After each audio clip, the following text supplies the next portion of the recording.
Hey guys, thanks for watching Odyssey Media. This is Nicholas. Make sure you are subscribing and liking.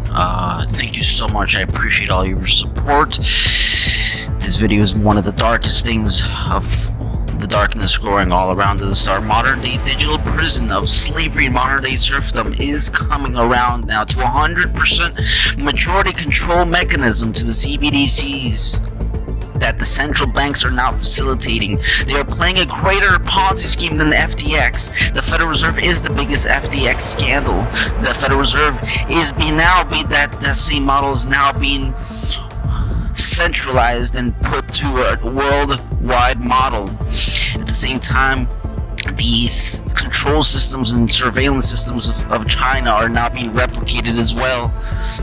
Both systems are now colliding to a world panopticon, and there is a solution to this upcoming threat: a cap fiat currency decentralized, and an additional borrowing amendment to the Constitution, which I will be putting my 2 cents in. However, this can only be sought if humanity fights back to the Advancing Digital Agency.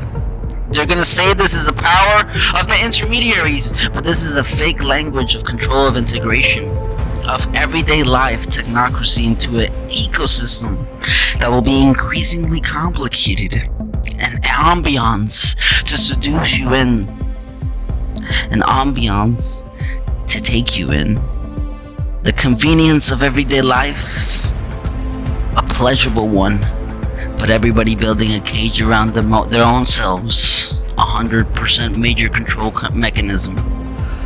And now you will see the evidence before you. It will be up to you to decide. Odyssey Media. It's a question of education, to teach people to be on their guard against the sort of verbal booby traps into which they're always being led, to analyze the kind of things that are said to them. I think it's terribly important to insist on individual values, that every human being is unique. And it is, of course, on this genetical basis that the whole idea of the value of freedom is based. This is Aldous Huxley, a man haunted by a vision of hell on earth. Mr. Huxley wrote Brave New World, a novel that predicted that someday the entire world would live under a frightful dictatorship. Today, Mr. Huxley says that his fictional world of horror is probably just around the corner for all of us. Now we're about to give an entity that already undermines the Constitution and the creation of money and issuing currency, that already voids the Constitution is supposed to have the power to issue every single dollar. And now we're about to give a central bank even more power to create infinite fiat upon our lives. There will be no cash, and that fiat will be highly regulated and looked at. Every single transaction to the cent will be micromanaged. Your life as a rat has only begun, and the world digital biosecurity state will be controlled through that world currency. The cryptos and all those assets are only intermediaries, part of your digital agency, they call it. Look for that word, guys. That's going to be a major word. The digital agency is now going to be your digital ID, and tied to those cryptos, to that digital currency, will be your identity in life. Many have tried to fight this. Many have tried many times, but even the Federal Reserve has been attacked before. Barry Goldwater quote says, "Most Americans have no real understanding of the operations of the international money lenders. The accounts of the Federal Reserve have never been audited in 100+ years." That's what I'm saying. Through history, it operates outside the controls of Congress and manipulates the credit of the United States. It violates the Constitution, as it should rightly be, in the operating standards of the Congress and the transparency of the Congress. Instead, it is regulated and has not been audited for 100 years. How are you going to get these people your digital wallet when they themselves have not been audited for 100+ years?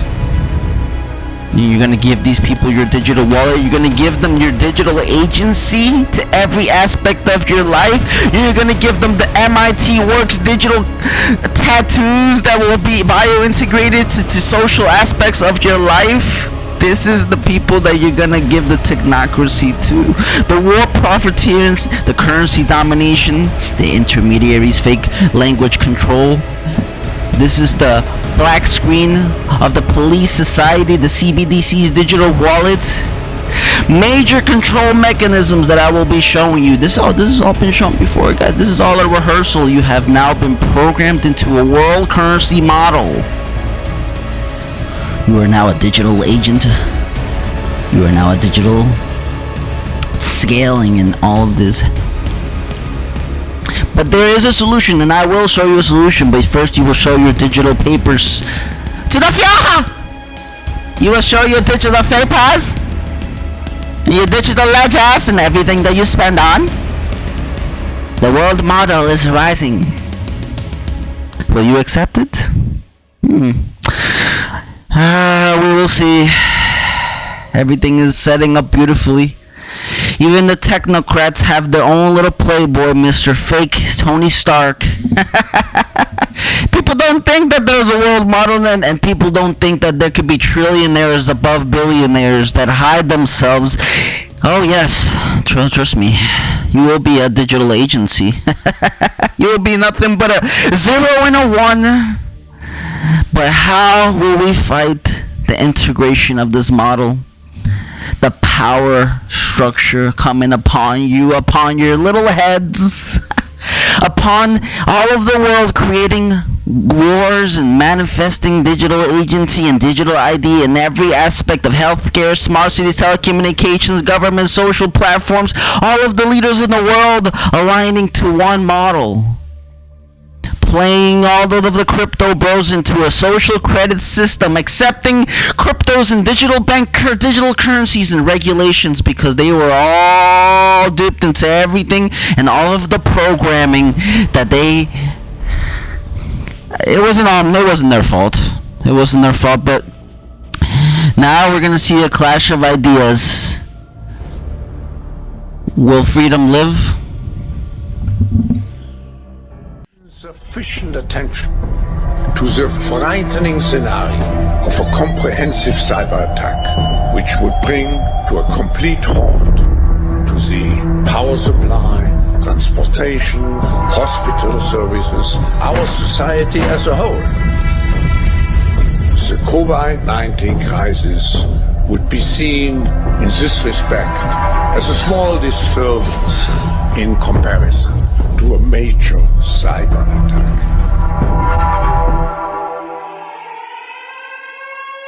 They have less to eat and less goods, and the central government has to take over more and more responsibility for keeping the ship of state on an even keel. And then, of course, you're likely to get social unrest under such conditions, with again an intervention of the central government.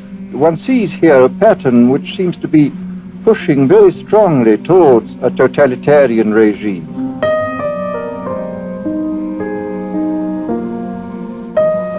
Are there specific devices or methods of communication which diminish our freedoms? Well, there are certainly devices which can be used in this way. Hitler used terror on the one hand, brute force on the one hand, but he also used a very efficient form of propaganda. He had the radio, which he used to the fullest extent, and was able to impose his will on an immense mass of people. I mean, the Germans were a highly educated people. We mustn't be caught by surprise by our own advancing technology. This has happened again and again in history, and suddenly people have found themselves in a situation which they didn't foresee and doing all sorts of things they didn't really want to do. At present, the television, I think, is being used quite harmlessly. But I mean, imagine, which must be the situation in all communist countries, where the television, where it exists, is always saying the same thing the whole time, is always driving along, it's drumming in of a single idea all the time. It's obviously an immensely powerful instrument. All technology is in itself morally neutral. These are just powers which can either be used well or ill. It's the same thing with atomic energy. We can either use it to blow ourselves up, or we can use it as a substitute for the coal and the oil which are running out. in this book of mine, Brave New World, I postulated a substance called soma, which was a very versatile drug. It would make people feel happy in small doses, make them see visions in medium doses, and it would send them to sleep in large doses. I think it's quite on the cards that we may have drugs which will profoundly change our mental states without doing us any harm. Well, what is going to happen in the future is the dictators will find, as the old saying goes, that you can do everything with bayonets except sit on them. But if you want to preserve your power indefinitely, you have to get the consent of these rules. And this they will do partly by drugs, partly by these new techniques of propaganda. They will do it by bypassing the sort of rational side of man and appealing to his subconscious and his deeper emotions, making him actually love his slavery. I mean, I think this is the danger, that actually people may be in some ways happy under the new regime, but they will be happy in a situation where they oughtn't to be happy.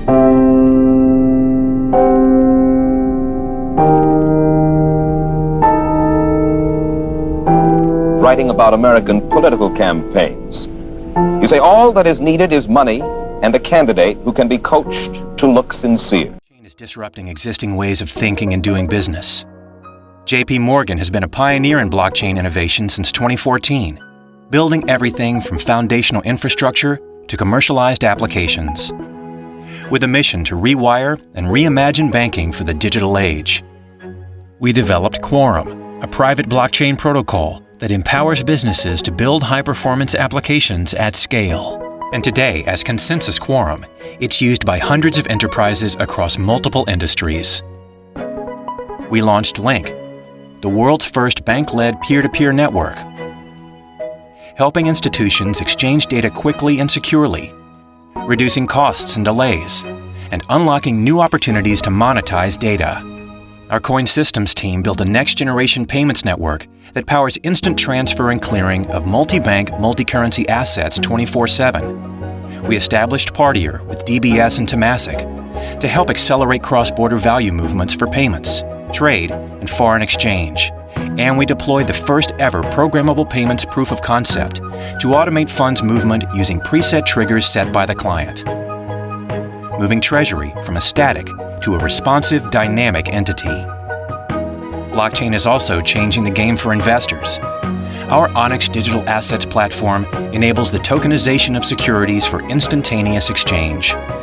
Together with JP Morgan Markets, we're executing intraday repurchase transactions with hundreds of billions of notional value executed to date. And proving innovation knows no boundaries, we completed the world's first tokenized value transfer in orbit. Onyx is at the forefront of a major shift, architecting new platforms for commerce, accelerating trade and payment flows, broadening access to liquidity via tokenization, and empowering clients to automate the way they transfer funds on a worldwide scale. We see a new landscape where information, assets, and value flow seamlessly between physical, digital, and virtual worlds, across borders, in outer space, and even in the metaverse. We are transforming the future of banking. We are Onyx by JP Morgan.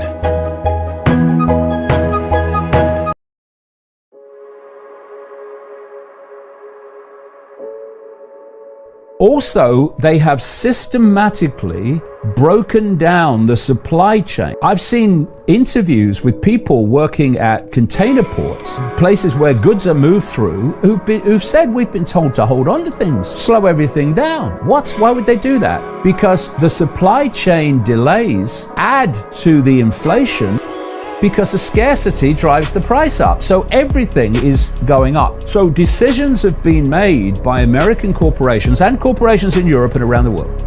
China over the decades has become the dominant source of production for so much.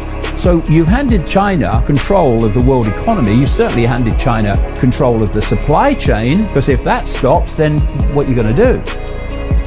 You are looking at a situation where they have hauled the economy under the waterline, and it's going to become more and more and more obvious. And they want to wind it up to the point where there is total global economic chaos. That's what they want. Because this cult, they want to be able to come forward, this is in their own document, as the saviors. The world is in this terrible state.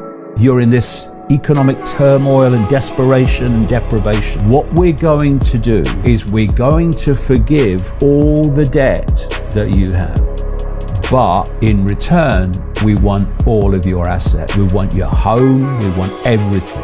And this is the Klaus Schwab line. You will own nothing.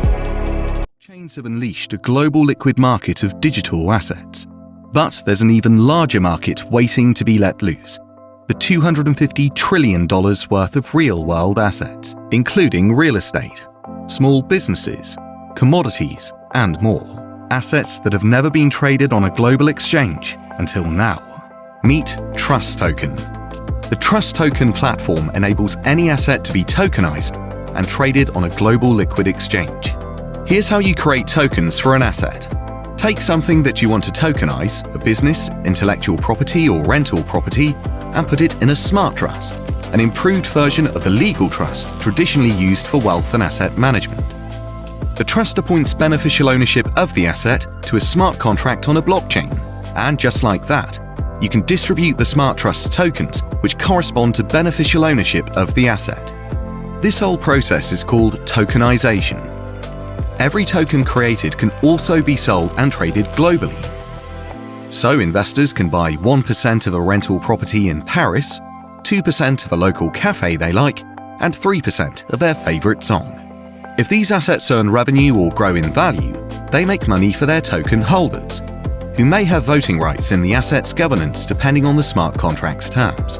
If you buy tokenized assets, you can have confidence because the assets are managed by a distributed network of professional fiduciaries that are already trusted with billions of dollars of assets. And our new token, Trust Token, is used to pay fiduciaries and stake on tokenized assets. Smart trusts have been developed in collaboration with the top trust law attorneys in the world to legally enforce trustworthy asset management. That's why people already use smart trusts to tokenize all kinds of different assets. The trust this token world model of bringing human beings into a worldwide grid of full control. How will they bring democracies into this? How will the Chinese model be revised? This is from their own writings: World Economic Forum, Advancing Digital Agency, the Power of Data Intermediaries, which of course will be their own language, will be them. These are the controllers of the planet, supposedly. And they themselves write this. These are their own receipts. With the integration of screenless technology into everyday life, the data ecosystem is growing increasingly complicated. New ambient data collection methods bring many benefits, but they also have the potential to amplify mistrust between people and technology. And this is truly the world model. And we're gonna go through this. I'm not gonna go through the whole thing, but I do want to point out some highlights here from it. You have to understand that this is the plan. We move on to the beginning here. The preface: navigation the data ecosystem. The value chains, often involving personal data, are the best. Complicated to follow. At worst, they can lead to mistrust in data sharing and can potentially give cover to bad actors. Contrasted with the complexity is our resilience on data sharing, both as our way of life and the backbone of global data economy, and the key to technological innovation. They want to be the intermediaries for you. They want to take over your daily actions through AI motions. Data intermediaries is a lever of actions. Task force in the intermediaries. Data intermediaries, the notice of human and technology interaction towards trusted digital agency. So they have a problem of consent. They view the consent issue as something that they need to take over. The trust gap in data sharing. Again, they understand that people have a natural distrust.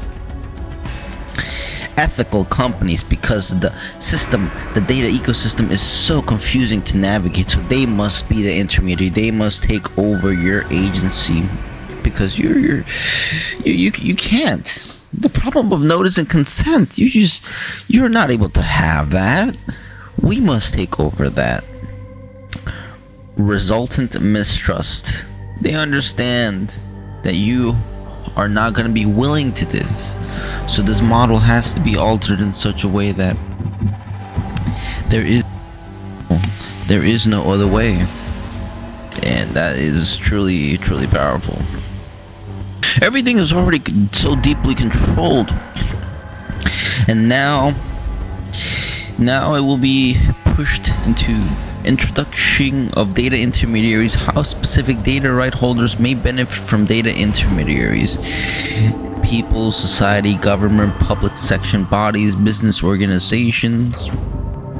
We're gonna move here to advanced competencies of data intermediaries: storing individuals' data, acting as a proxy for consent to offer individual control of the data subject. I mean, this is the total overhaul of humanity. Everybody's already so addicted to their phones. This will be an easy transition for everybody.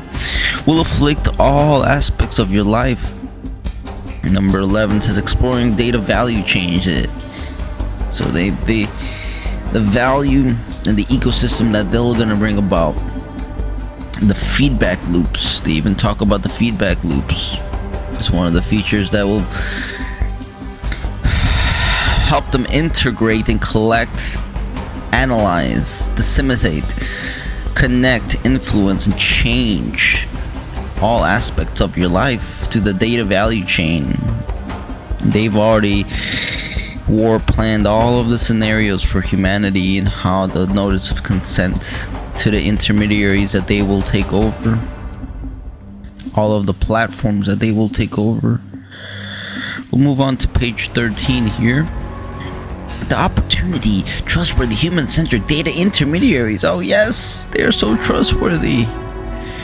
It's it baffles me with everything that's going on with FTX, and that people are still going to trust the system. But they will, because this is going to benefit them. It'll be let's jump over to 21 here, and again, I'm going to put this whole document on the YouTube just because I want you guys to make sure you check it out and read what the elites of the planet are planning for you. The World Economic Forum is where all of the elites of the planet meet. So let's go ahead and move on to here. Moving towards trusted digital agency. Digital agents may negotiate access to data above and beyond a simple binary gated function. Oh yes, no more to those agree in terms pages that supposedly people read. Now everything will just be integrated into a simple binary gated function. The role of digital identity in supporting human agency. Of course, this is all to support the humans. Now, the darkest part out of this whole document has got to be page 21. Digital identity. A digital ID is the electronic equivalent of an individual's identity card. It is a way to provide a verified personal identifying information of an individual for software to read and process both online and offline environments. So you can be tracked offline, even if it does not connect to the internet. Somehow the towers could connect, can adopt digital identity, and it will also act as a key by storing and deploying permission. So your medical information, your money, your crypto, your digital assets, all can be easily scanned. This is the true role of the supposed intermediaries. you won't be able to opt out of this. Once society goes full spectrum, you will be just be a digital agent for your everyday lives. They themselves say it, identity of everyday lives. And this digital identity will be through a friendly ecosystem, using your body data and all type of information, your biometrics, and storing medical information. MIT news on campus and around the world. Again, this is MIT. If you want to say MIT's conspiracy website, then storing medical information below the skin surface, specialized invisible dye delivering along with a vaccine could enable on-patent storage of vaccination history to save lives in regions where paper or digital records aren't available. Your money, your digital records. And this MIT program is funded by the Bill and Melinda Gates Foundation. Of course, Bill Gates has his hand in this, just like he's had his hand in the vaccines. And I mean, this kind of stuff doesn't surprise me. You know, Bill Gates believes the electronic tattoo will become a reality March 22. Euro Weekly News. I mean, cryptos. So Bill Gates also did the 666 cryptocurrency system using the body data activity that will be running the digital currency, the digital currency. 666 is part of the patent as well. This will be your digital ID, your consent, your consent to all of this will be into a new type of wallet of tomorrow, where it won't be just a tattoo. It'll be an implant you can have for $249 or less. You can scan everything, whether it's medical, money. It won't really matter because the wallet of tomorrow is here. And it has been patented already by a 666 Bill Gates tattoo, MIT. The role of digital agency will be them, not you. Did you think this was your future? But of course not. Of course not. You are a subject. That is all you are to the world elites, the planetary rulers. World Economic Forum pushes new form of surveillance, turning your heartbeat into a digital ID. See, they don't just want your money. They want to be inside your body, inside your mind. They want to get inside your brain, and they want to get all 8 billion people in the world into a digital consent intermediaries that you just read. World Economic Forum proposes app that gives legal ID to 1 billion people. I mean, what else could you want? You want the whole world digitized and under a algorithm? Well, here we go. Nicola Sturgeon government to roll out digital ID platform next year. Scottish Daily Press. Now, of course, the digital ID system and digital world currency are already in the works. This is the receipts. You're seeing it one by one. The wallet of tomorrow, patent by Bill Gates 666, MIT News, Euro News, World Economic Forum digital identity, because all aspects of your life will be controlled.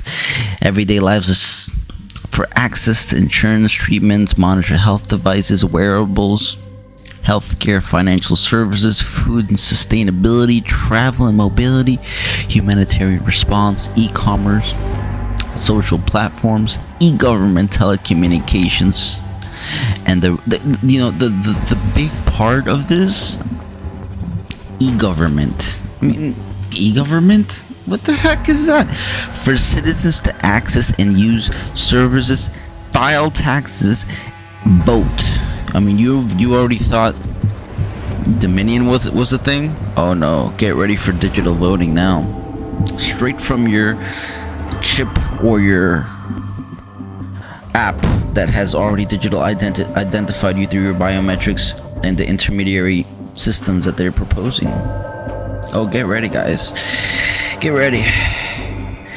This is going to be a big transition. The CBDC models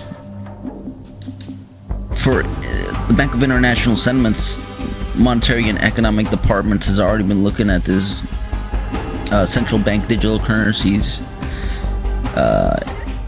The central bank is looking at it for the Federal Reserve, the European Bank. I mean, this is a world model creeping up around us and is now set.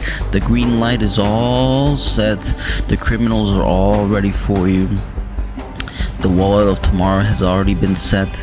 So, I guess for humanity, it's either here and now. It's time. It's a time right now for everybody to let your friend know, to let your neighbor know that this is more than just an advance in technology and innovation. This is and has been set up for humanity, and I don't know what type of future this will bring, guys, but all I can do here in Odyssey Media is just show you the receipts and show you this critical information, because I don't understand. I just don't understand how this could be stopped. It would only take it would take all of humanity to fight against this, because it's done in such a technical and fascistic way. I don't know how anybody can stop this. I mean, this is truly horrific things that we are facing right now. If we move over to page 24, the vaccine passports. COVID-19 pandemic has led to a heightened focus on the power of medical data, of course, I'm sure. So they've got all this, you know, they've got the plans. And even in the Indonesia G20 22, the Bali leaders declaration, if we go down to the, what page was it? Here we go, page 8 on the section 23. It says, and recognize digital solutions and non-digital solutions, including proof of vaccine passports. We support continued international digital dialogue and collaboration on the establishment and trusted global digital health networks as a part of the efforts to strengthen prevention and response to future pandemics. That should capitalize and build on the success of the existing standards and digital COVID-19 certificates or future pandemic certificates, guys. And you saw that they stopped every part of society. Okay, they're setting up the digital world currency and the digital biosecurity state all in front of our faces. This is the biggest threat to humanity, because it could lead to world war or massive genocide. Massive. We central bankers, we have been operating as a monetary anchor in relation to the commercial banks and the private money. If we are not in that game, if we are not involved in experimenting, in innovating in terms of digital central bank money, we risk losing the role of anchor that we have played for many decades. And we have historical examples of period where the central bank monetary anchor was not there, and that precipitated crisis after crisis. That certainly was the case at the time of the free banking in the 19th century. Do we want to go back to those days? Probably not. I would say certainly not from our vantage point, as a result of which we have to respond to the demand for those digital payments in order to maintain the role of anchor that we have been playing regularly. Characteristics of, if we were to pursue a CBDC, it would at a minimum have the following 4 characteristics. First is intermediated. Second is privacy protected. The third is identity verified. So it would not be anonymous. It would not be an anonymous bearer instrument. And fourth is transferable or interoperable. So we would be looking to balance privacy protection with identity verification, which has to be done, of course, in today's traditional banking system as well.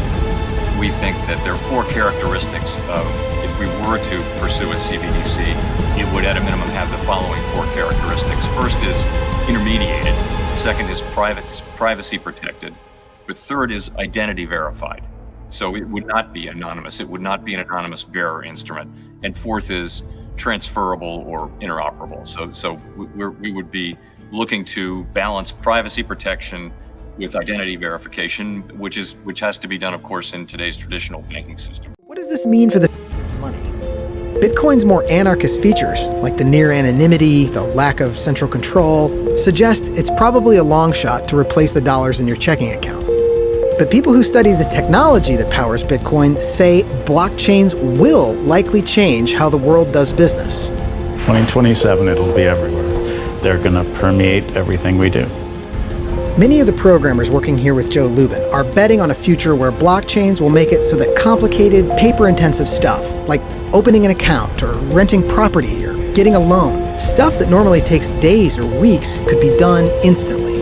If you're trading a piece of land for money, perhaps, there's no reason why it can't clear and settle in the moment of the transaction.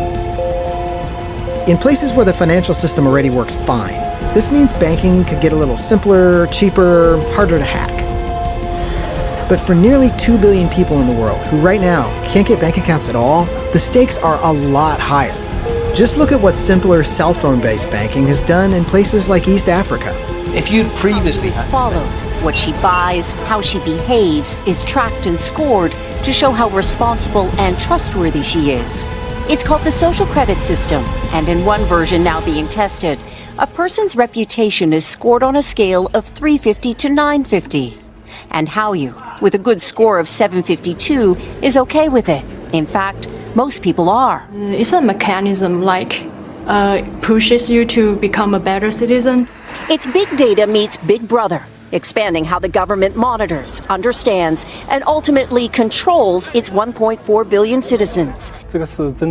Thanks to advances in artificial intelligence and facial recognition, and a web of more than 200 million surveillance cameras. Are people bothered by privacy concerns? We think the lot of camera keep the safety is really good. We can accept it. Companies are experimenting with the algorithms to help the government create the new national social credit system. The government also has pilot projects. In one, citizens are required to do hours of unpaid work to get benefits. And scores are docked for things like littering, a messy yard, gossip, even jaywalking. Video of offenders is shown on the local news. And information collectors like Zhou Aini are paid to report on their neighbors. Her quota, 10 entries a month. Like the man who carried a drunk person home. A good deed, she says. Good social credit gets rewarded with perks like cheap loans and travel deals. But a bad score means public shame and worse. Huang Huijun lost a court case and didn't pay. Now he's on a government blacklist. I can't buy airplane or train tickets, he says, and the list goes on. Being discredited makes it hard to get a job or put kids in top schools. The social credit system will go nationwide next year, and few here are willing to criticize it. Something that may pose a risk itself for a bad score and the life that comes with it. Janice Mackey-Frere, NBC News, Beijing. Because even after they learned that you could still infect me, the vaccine passports were still in place. But they've told us, they meaning people in power, have told us what they want to do next. So the UK is currently the head of the G7 group. That's the world's most economically advanced countries. And the UK currently chairs the G7 group. Our Chancellor, who does our economy, called Chancellor of the Exchequer, his name's Rishi Sunak.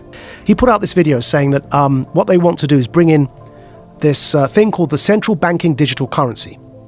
They want to replace fiat paper money with digital money as a competitor to Bitcoin and crypto money, right?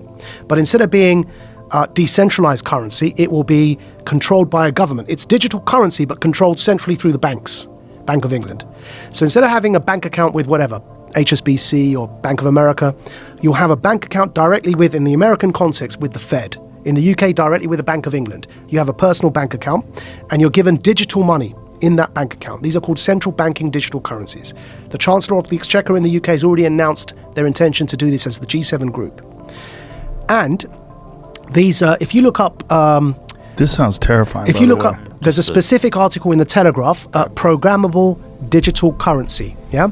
Central bank digital currency, is that the one down below? Digital currency should be programmable. See that one there? Yeah? But you can see the word there, right? Programming in the headline. Now, what they're doing is they're saying that this digital currency, once you're used, because, everyone knows that with inflation at over 5%, it's now 5.4%, right?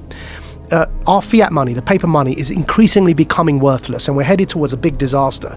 The Fed wants to raise interest rates. But we're in so much debt that if you raise interest rates, people are going to suffer because we're living on debt as Western economies. So they realize that this kind of the lifespan of paper money is fast coming to an end because of the 2008 economic crash in particular. So they're bringing in these central banking digital currencies. Why is that word programmable in there?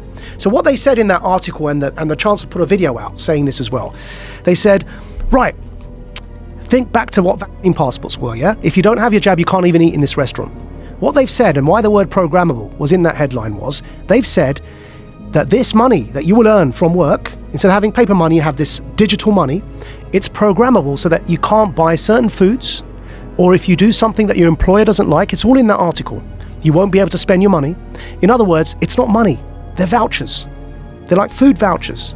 And they can be programmed so that, like the Chinese social credit system, that if you try and use them on a certain thing, it won't work. You say you want to buy a burger and they want you to buy bugs, which is one of the examples used. If you start to try and buy unhealthy meat, it just won't work. You tap your card, you can't buy the thing because you've met your quota that month of burgers.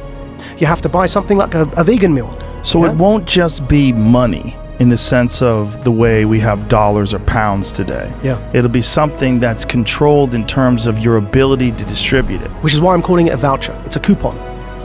But even a coupon, if you have a coupon to buy bread, you can still buy the bread. Yeah. Like, there's but no... you can't buy, see that coupon to buy bread, what you can't do is buy a burger with that coupon. It's for bread. Right. Yeah? Right. So you will have this central banking digital currency, and then what they're talking about in that article that we just pulled up is they'll say, right, and it explicitly uses the words, won't be used on something that the employer deems inappropriate or the state deems inappropriate. Oh, we got to see this. Yeah? See if we can find that, or... I'm just digging through a different article about it too. Talking about there's pilot programs going to be used in the Olympics coming up in China. Yep. They've already started it, and right now, do you feel like you're sounding the alarm? Yes. For people that don't understand what the is going on? So here, I'll put it up for you here. Yeah. So there's the video. Yeah. I don't know if your camera can see that, but there's the video. There's him speaking about it. Is launching a set of public policy principles for retail central bank digital currencies, CBDCs. Central bank digital currencies could be a digital version of money, a bit like a digital banknote that could be used alongside physical notes and coins. Unlike most of the digital money people use daily today, it would be issued directly by a central bank, like the Bank of England in the UK. And governments and central banks across the world are working together, looking into what having a digital currency might mean in practice. Right, so that's the guy who runs our economy in the UK. His name's the Chancellor of the Exchequer. And here is the article.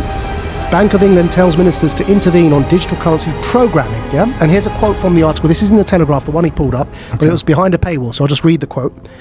Digital cash could be programmed to ensure it is only spent on essentials or goods which an employer or government deems to be sensible.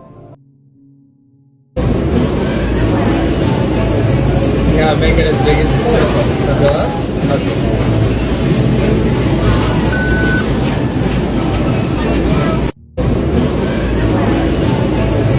Yeah, make it as big as the circle. So go up. Okay.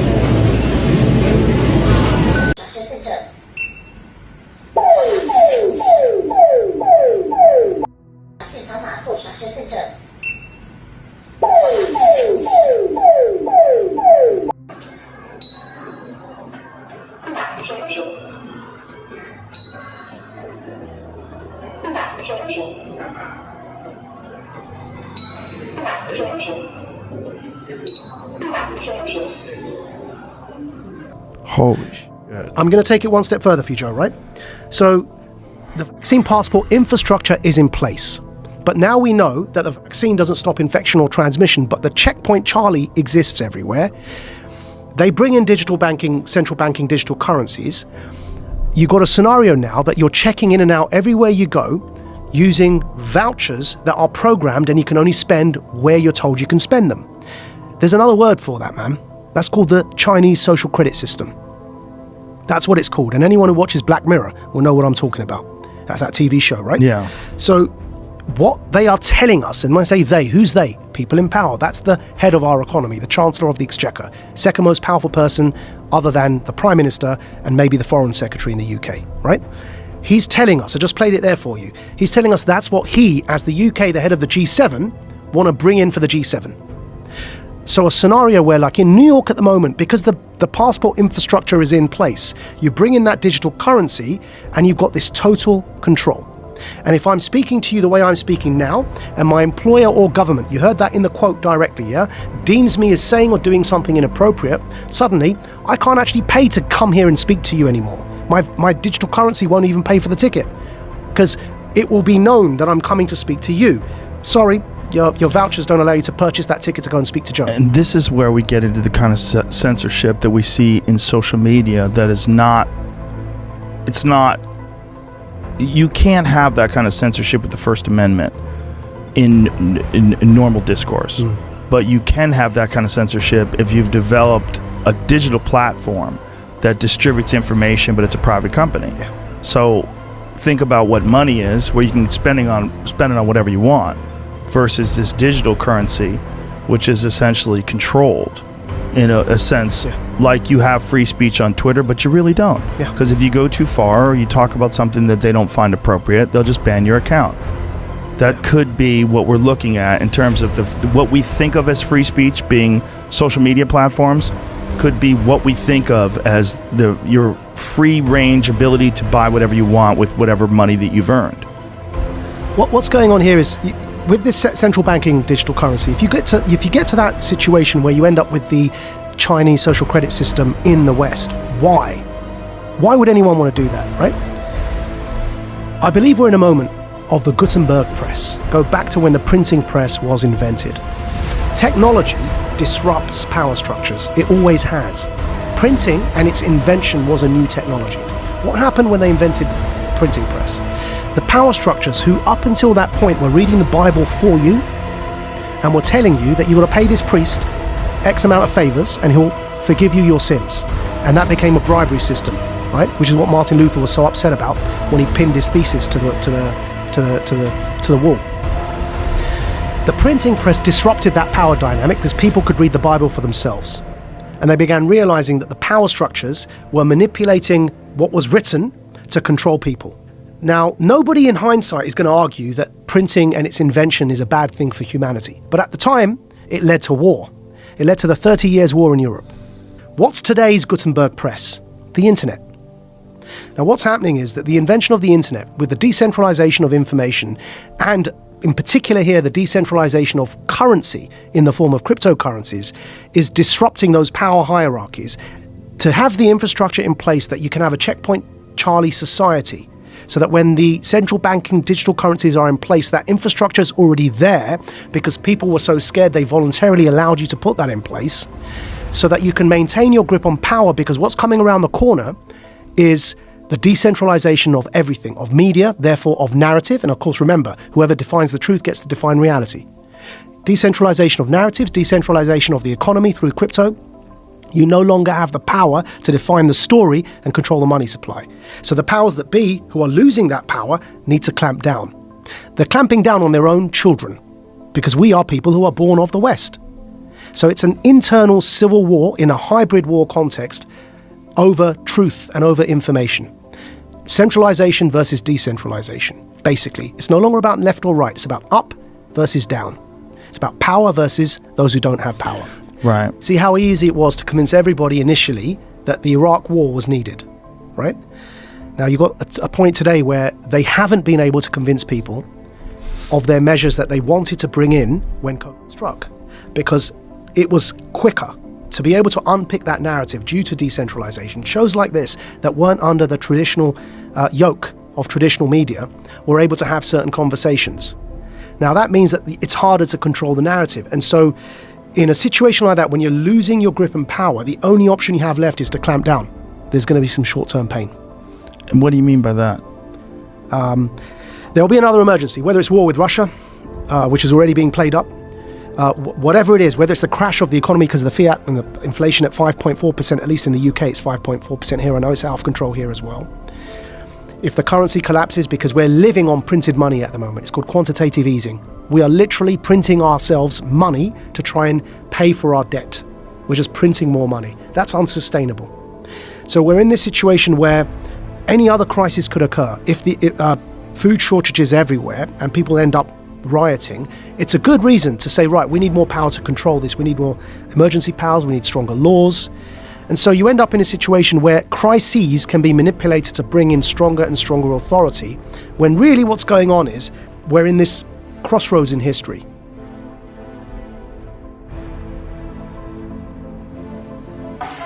All the dominoes are ready for this totalitarian state of every aspect of your life being recorded and watched over.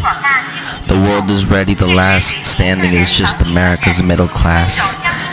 The world is already ready for this world panopticon, this prison-like system where it will process all of your biometrics immediately to a database for processing for the government authorities. This is scary.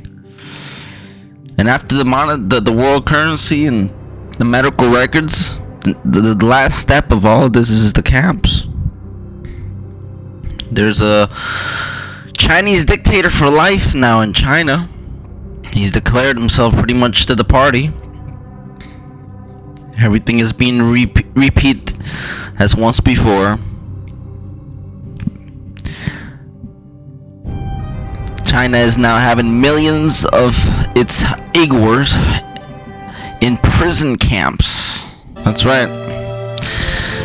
History is happening all over again in front of our eyes. China is now worse than Nazi Germany as they kill over millions with their bioweapon creation. At the same time, they have minority Muslims, millions in concentration camps. And if you get the red passport QR code, you are sent there as well. The footage I'm about to show you is extremely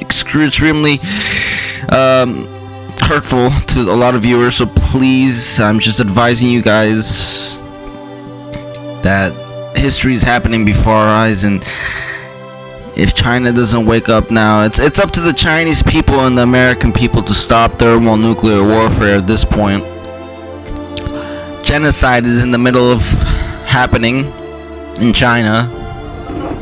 The video is extreme and troubling. A man in the port city of Hangzhou dragged off to quarantine by police officers. He tries to resist the hazmat-clad authorities with all his might as they force him off the couch. The man apparently trying to avoid being sent to one of the quarantine facilities set up around the country for COVID cases and close contacts, many of them run down, dirty, and unsanitary. It's not the first time authorities and COVID enforcers have been caught on camera taking extreme and sometimes violent measures. But this time, local authorities apologized and said it suspended those responsible. The incident, only one in a series of extraordinary videos still emerging from China. In Guangzhou, residents destroyed COVID testing booths. Police in riot gear immediately swarm in. And years of pent-up anger over China's draconian COVID lockdowns boiled over into unprecedented protests across the country. Some even chanted for Xi Jinping to step down. Authorities are cracking down on protesters, but it appears they've heard their demands, and for the first time, a clear shift in tone. China's top official in charge of the country's COVID response said the country is now facing a new situation regarding the pandemic. In recent days, some major cities across China have eased their rules around COVID. In Beijing, public transportation will no longer reject passengers without a negative COVID test result taken within the last 48 hours. And in Guangzhou, authorities adjusted quarantine measures and scrapped a district-wide mass testing plan. The changes have been praised by the World Health Organization. We're pleased to learn that the Chinese authorities are adjusting their current strategies. But despite the change in rhetoric, the Chinese government has still not said if it will transition away from zero COVID. And many in China still sealed in, and people's daily lives still dictated by a web of COVID restrictions. CNN Sun Wang joins us now from China's capital, Beijing. Is there any indication at this point that this easing of restrictions, is real, that it's actually going to continue, or could this just be some sort of temporary effort to appease protesters?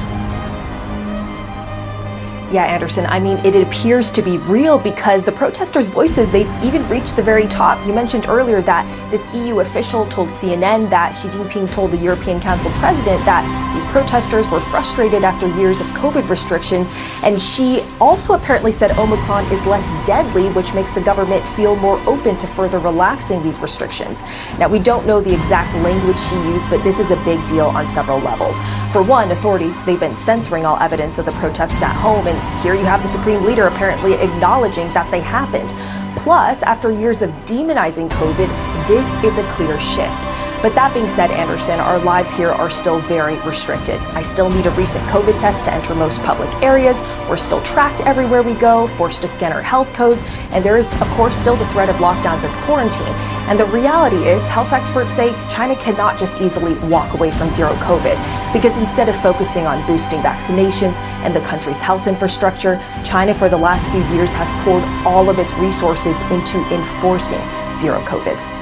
Selena Wang, Beijing, thank you. Appreciate it. And it's my duty to report on this because people that are not getting green QR codes on their COVID passes, look how close they are to each other. This is all about COVID? How are they allowing them to be so close to each other? Because it's not about the virus that they created.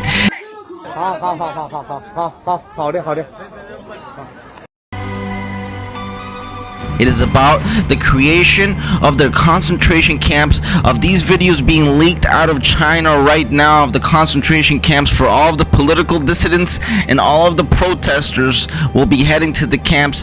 Their QR codes will automatically be linked to the central CCP command center, which will turn their CCP QR code, COVID QR code, red.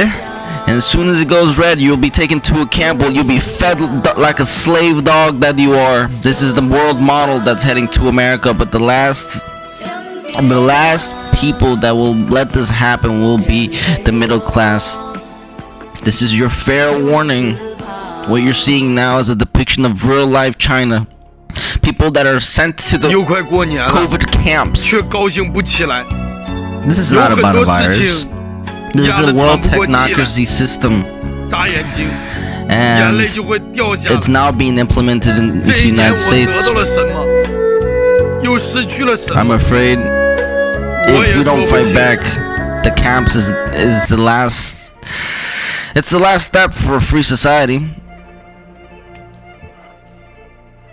Look at the guards beating that person up. Oh yeah, it's all about the COVID, all right. It's not about the COVID. This is America and the world's last warning before a world government prison camp. It doesn't matter what country you'll be in, they'll all be the same model, the World UN model, World Health Organization model.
女的烧化了，烧化啥时候了？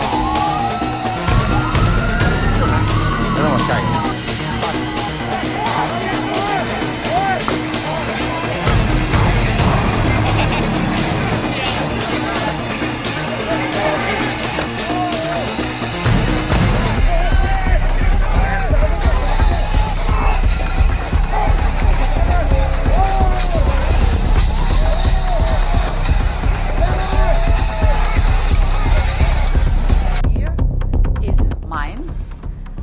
Everyone who is fully vaccinated or tested negative or has recovered from COVID can get one.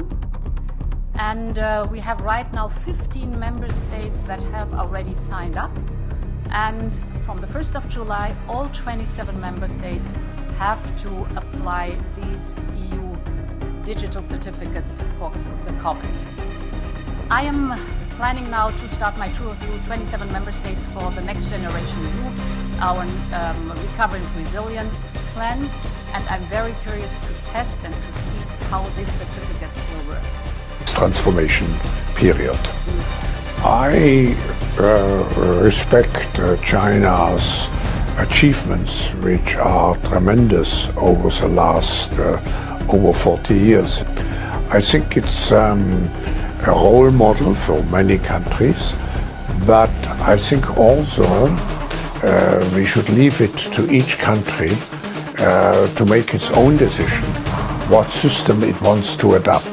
And I think we should be very careful in imposing systems. But the Chinese model is certainly a very attractive model. The Democratic Party finds itself in the middle of the biggest financial fraud case in U.S. history. A cryptocurrency company, you know, like the Bitcoin things, just lost $2 billion of its customers' money. They didn't just lose it in the market, it's just gone. Someone stole it. And the company called FTX just went bankrupt. after they blew up $32 billion. The crypto market in chaos after the collapse of the FTX exchange, with a new set of questions on where billions and billions of dollars went. A criminal investigation of its founder, Sam Bankman-Fried, has been opened in the Bahamas. This is being called the worst disaster in the history of crypto. This is bigger than Bernie Madoff, but unlike Bernie Madoff, who was getting rich off a Ponzi scheme, the Democratic Party was getting rich off of FTX. Now, FTX came onto the scene in 2019, and it spent $10 million to put Joe Biden in the White House in 2020. And the guy running FTX, the second biggest Democrat donor in the midterms, after Soros, of course, spent $40 million to get Democrats elected. Wonder why someone like John Fetterman was able to raise as much as 4 times as much cash as Oz? Well, you can thank Sam Bankman-Fried, who ran this crypto scheme out of a penthouse in the Bahamas. Hi, my name is Sam, and this is my story. Sam has crazy hair. Sam is vegan. Sam sleeps 5 hours a night. Sam lives in the Bahamas with 10 roommates. Sam is 29 years old only, but Sam has $22 billion. And he wants to donate all of it to charity. And the charity was the Democratic Party. Look at Sam right there behind George Soros. Soros paid for a crime wave, and Sam may have committed a crime to stop a red wave. The guy was throwing so much money around, it got the owner a seat right next to Clinton. And he got an invite to Bill's after party with celebrities like Katy Perry, of course. You know, Clinton's really got an eye for mega donors. First Epstein, Sam Bankman-Fried, who they call SPF. If you spend enough money on Democrats, they don't care how you got the money as long as it gets to them. All the celebrities were jumping in too. Larry David was doing commercials for the guy. Tom Brady and Giselle were ambassadors. The John Fetterman of cryptocurrency, SPF, was just at the White House, actually. He got 2 closed-doors meetings with Biden's senior advisor in the spring, right around the time Biden was shipping billions to Ukraine. The funny thing is, Ukraine was an investor in FTX. You may be asking, why is a country in the middle of a war investing in crypto? Shouldn't they be buying weapons? Or, I mean, if they have to invest in anything, doesn't crypto sound a little risky for Zelensky? You wouldn't want an investment with a solid rate of return and years of stable growth? No. Zelensky thought he'd give it to a guy living in a tax haven, fresh out of college with funny hair. Well, when Democrats are sending you billions of dollars of weaponry, the least you could do is reward their favorite mega donor. And what did FTX do with the money Ukraine invested? Well, they plowed it right back into the Democratic Party. Democrats send money to Ukraine, Ukraine sends money to FTX, and FTX sends money to the Democrats' campaigns. Now, I don't know if this is war profiteering or money laundering. I don't even know, but it needs to be investigated. And we don't really know who's getting what because SPF, the crypto kid, who looks like a mini Madoff, likes his money in the dark. So, in the end, I want to do what's right for the country. You think every money you spend in politics should be disclosed publicly? Are you comfortable with that? If there was a norm where every dollar that everyone donated in politics was to be disclosed publicly, I would have a lot of sympathy for that. I think I might support it. I haven't thought carefully about it enough to know. But well, it sounds like what you're saying is maybe there's some donations that you have made that you wouldn't make if you knew they were going to be immediately public. So I think I don't generally think about it that way. Look, can you believe Chuck Todd? I mean, first they fall for Avenatti, and then they fall for this guy. I mean, was it even his money to begin with? It looks like it was investor money he was spending on Democrats. The Wall Street Journal reports FTX was cracking into customers' accounts and using their funds for other stuff. And then when customers wanted to withdraw their money, a lot of it was gone. The Justice Department and the SEC have launched an investigation because this looks like the mega donor also lied to Congress.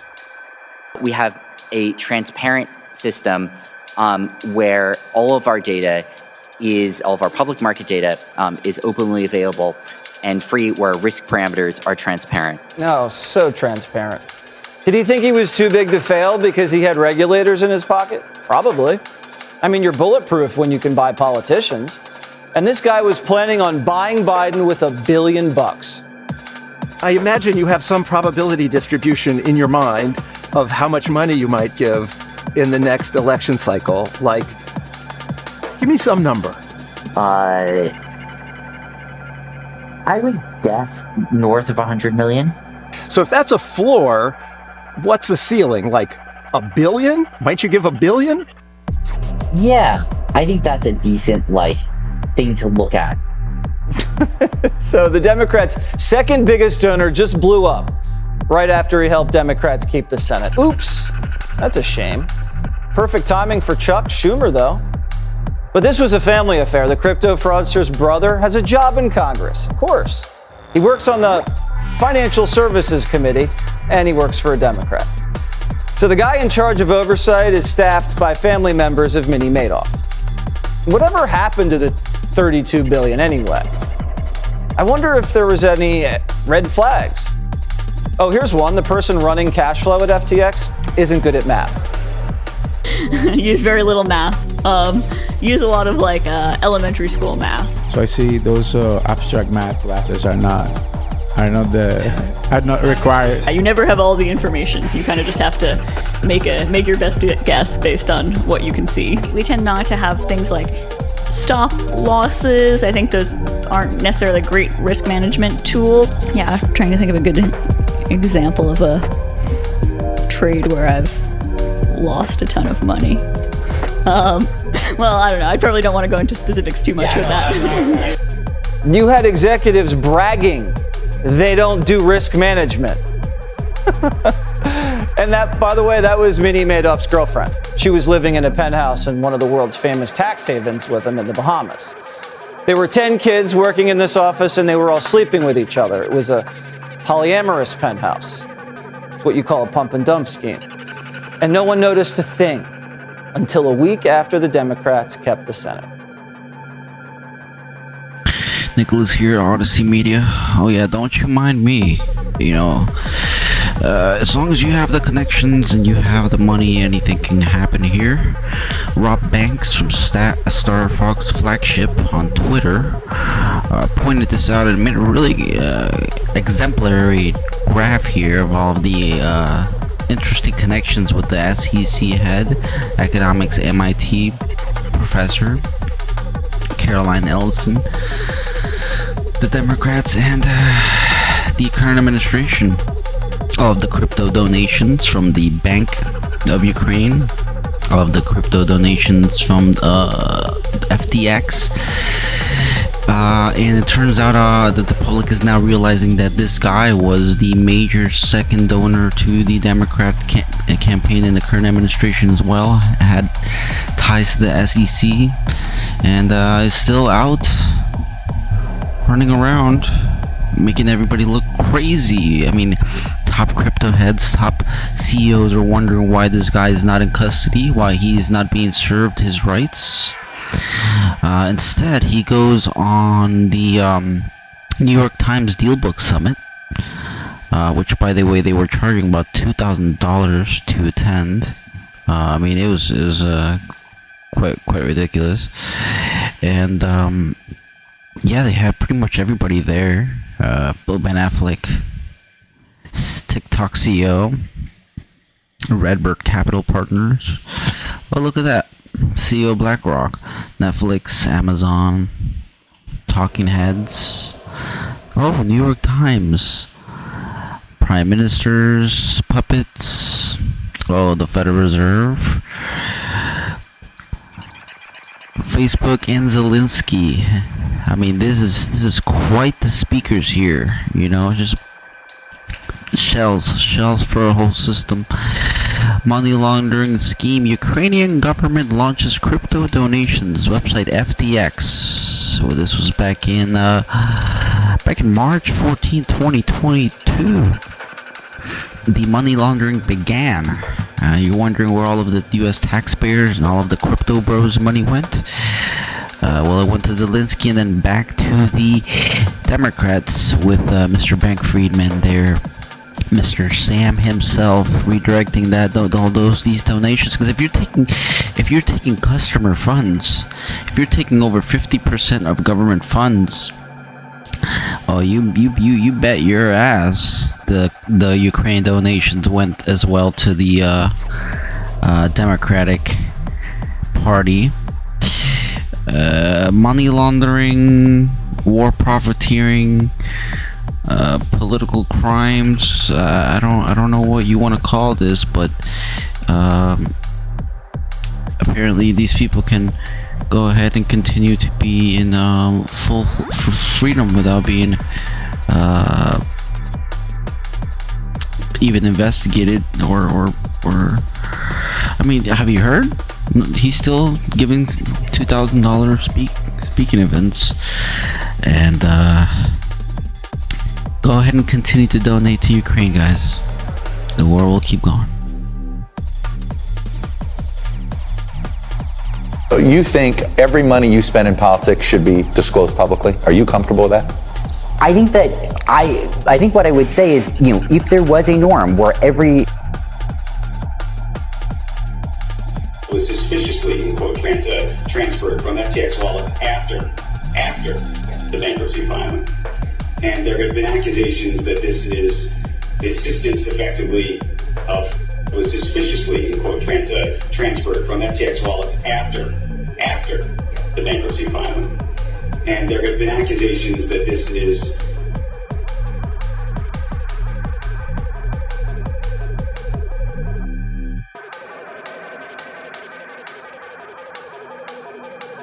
decided to freeze your bank accounts today. You think they might have some power over you tomorrow? Did you know this has already been tested successfully in a first world country this year? What if I told you there were people planning to take complete control of your money and therefore control of your life, your choices, and your future? Some might call you a conspiracy theorist for even thinking it, except it is happening in plain sight. It's just being positioned as something that's good for you. And what if I told you the dominant countries of the world are leading you to believe they are in conflict when they're actually working together for the sake of a one-world monetary system? It's called misdirection. And until you see what's hiding in the hands behind their backs, you will have no choice but to follow along with their agenda. You will own nothing and be happy. And apparently, this refers to your money now. It's not my saying, it's officially published text within the World Economic Forum, a highly inclusive club of billionaires, global policymakers, and heads of central banks, all of which who met in Davos this year to further this reset agenda. This is something I forecasted to our clients a full 10 years before it became public knowledge. 10 years when we are sitting here, we have an implant in our brains, and I can immediately feel, because you all will have implants, and we measure your brain waves, and I can immediately tell you how the people react, or I can feel how the people react to your answers. This is the artificial womb facility, a place where humans could be grown entirely from scratch. The devices you see here are called growth pods. Each growth pod is designed to replicate the same conditions that exist inside the mother's uterus. Growth pods are designed to host human fetuses until they are fully developed. These artificial wombs are designed to help premature babies to continue developing after their birth. But emerging scientific research is making it possible to use them to create designer humans entirely from scratch. This is what convinces people to accept, to legitimize total biometric surveillance. If we want to stop this epidemic, we need not just to monitor people, we need to monitor what's happening under their skin. What we have seen so far, it's corporations and governments collecting data about where we go, who we meet, what movies we watch. The next phase is the surveillance going under our skin. We're now seeing mass surveillance systems established even in democratic countries, which previously rejected them. And we also see a change in the nature of surveillance. Previously, surveillance was mainly above the because humanity must now choose between biometric control, monetary and full biometric surveillance. Time is now running out as democratic nations are now pushed with the pressure of the elites looking as the China model to commit every type of atrocity that China is now committing. But in Odyssey Media, we strive to look for freedoms of humanity and to put solutions forward. So I have done my duty to find two solutions that can be put together and can be community organized to bring about a real change. The first solution would be the something that's happened before in American history, which is a fiat colonial script. The power to issue our own currency at no interest in proper proportion to what the market says. We've already had that. That's why the Federal Revolutionary War happened, because we decided to do our colonial script and the tax of the tea. But it was mainly because of the colonial script. That is hidden history. Okay? Again, this has all been, we just gotta bring it back. It's like the colonial script is like Bitcoin. You cap it at no interest, and the Congress has the power to issue it in proper proportion with the full transparency of the House instead of a private central entity, which is what we have now. The second solution would be a borrowing amendment to the Constitution. This has already been mentioned once before. Again, everything has already been given to us by our founders. We just have to go back and hear them out one more time. Thomas Jefferson he himself believed that the solution to all of this would be, and I quote, "I wish it were possible to obtain a single amendment to our Constitution. I would be willing to depend on that alone for the reduction of the administration of our government to be genuine principles of its constitution." I mean, an additional article taking from the federal government the power of borrowing. Excuse me. Again, the solution is a capped fiat decentralized currency like Bitcoin, or back in the 1700s like the colonial script. And the borrowing amendment to protect against government and private powers that would try and take the nation's coffins, the nation's treasury, because the treasury does not work for us, guys. It works for the central bank that has not been audited for 100 years. So this is the solution. If we can get a political movement around these two ideas, prosperity to the stars. That would be true capitalism, and that would be true freedom.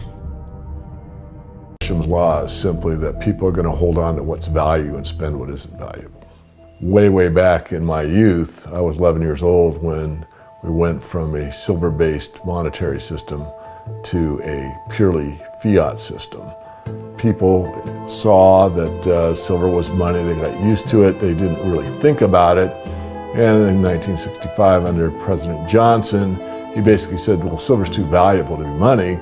We're going to just start putting out these substitutes, which were what we call cupro-nickel coins. They were nickel, they were copper plated with nickel at the time. And of course, the metal value was far less. And I understood that as a kid, and yet very few adults really seemed to get the idea of what was really going on. There were a few, and it only takes a few. And of course, the Gresham's law took effect, so the currency came out of circulation rapidly. It's very interesting to me, knowing monetary history fairly well, is they're always, put out in silver-looking or gold-looking form. I mean, in most cases, you'll have, in fact, they look rather interesting. I mean, some of them are like silver on the inside and gold on the outside with the look. They have no value at all, really, other than melt value of pot metal. to me, it's sort of at a subconscious level. Why are they making them gold colored? Why are they making them silver colored? I think there's an inherent knowledge in the human species that knows that gold and silver have value. So if they look in their pocket and they see something gold colored or silver colored, it gives them kind of a warm, fuzzy feeling. And it's like, oh yeah, you know, but there's no value in these coins really. Constitution were signed. In the mid-1700s, pre-revolutionary America was still relatively poor. There was a severe shortage of precious metal coins to trade for goods, so the early colonists were forced to experiment with printing their own homegrown paper money. Some of these experiments were successful.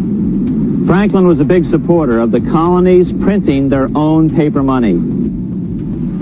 In 1757, Franklin was sent to London. He ended up staying for the next 18 years here, nearly until the start of the American Revolution. During this period, the American colonies began to issue their own money. Called colonial scrip, the endeavor was very successful.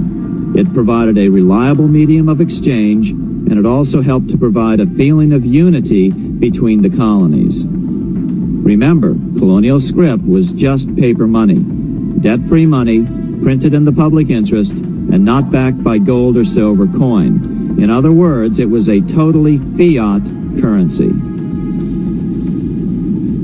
One day, officials of the Bank of England asked Franklin how he would account for the newfound prosperity of the colonies. Without hesitation, he replied, "That is simple. In the colonies, we issue our own money. It is called colonial scrip. We issue it in proper proportion to the demands of trade and industry to make the products pass easily from the producers to the consumers. In this manner, creating for ourselves our own paper money, we control its purchasing power, and we have no interest to pay to no one." Even the basic cause for the American Revolution. As Franklin put it in his autobiography, "The colonies would gladly have borne a little tax on tea and other matters, had it not been that England took away from the colonies their money, which created unemployment and dissatisfaction.